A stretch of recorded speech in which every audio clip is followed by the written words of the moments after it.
Beaucoup pensent que pour réussir, il faut de l'argent, des contacts et de la chance. Mais Daymond John prouve le contraire. Parfois, ne rien avoir est le plus grand avantage. Dans Le pouvoir d'être fauché, il partage son propre parcours, celui d'un jeune homme sans ressources, mais rempli de créativité, qui a transformé ses limites en carburant pour bâtir un empire. Quand il a lancé sa marque de vêtements Fubu, Daymond n'avait ni investisseur, ni expérience, ni argent. Il cousait ses premiers t-shirts dans sa maison avec l'aide de sa mère. Mais ce manque de moyens l'a forcé à faire preuve d'ingéniosité, à apprendre, à vendre, à convaincre. Être fauché l'a obligé à devenir intelligent, stratégique et affamé de réussite. C'est là tout le message du livre. Quand tu n'as rien, tu es libre de tout tenter. Le manque devient ton moteur, pas ton excuse.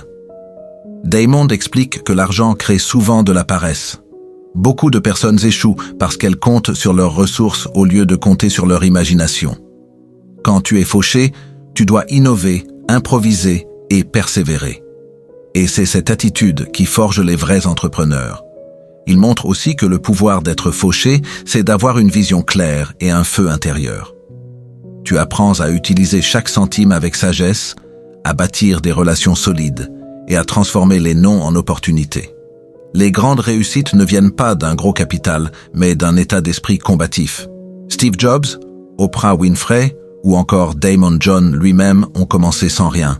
Mais ils ont cru en eux et ont utilisé la contrainte comme levier. À travers des exemples inspirants, Daymond rappelle que le succès ne dépend pas de ce que tu possèdes, mais de ce que tu es prêt à faire avec ce que tu as. Même sans argent, tu peux apprendre, créer et bâtir ton propre chemin. Être fauché t'enseigne la discipline, la créativité et la résilience. En résumé, le manque peut devenir une force. L'argent ne garantit pas la réussite. Ce qui compte, c'est ton courage, ta vision et ton envie d'avancer. Conclusion.